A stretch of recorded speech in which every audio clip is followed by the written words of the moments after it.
happening, BC Spirits? BC Spirits Spirit Day number 276. Again, tasting something I haven't tasted before. I was sure that I had tasted this one because they've got two different styles. They've got a fruit one and then a grain one. I assume that I tasted it already, but it seems like I have not. And that, of course, is the Okanagan Spirits gin. So they have an apple one. Sorry, I shouldn't say apple, a fruit one. And then they have a grain one, which is this one. So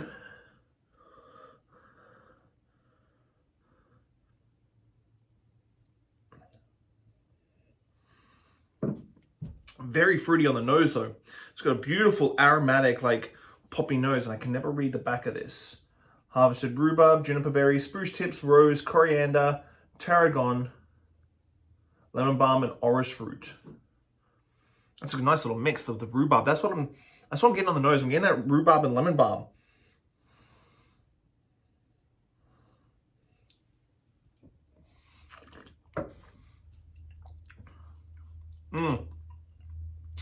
This is definitely like a much more fruity sort of gin. Actually reminds me a lot of like Bulldog or some of the more nouveau gins that have got a lot of beautiful textures and a lot of beautiful aromatics to them.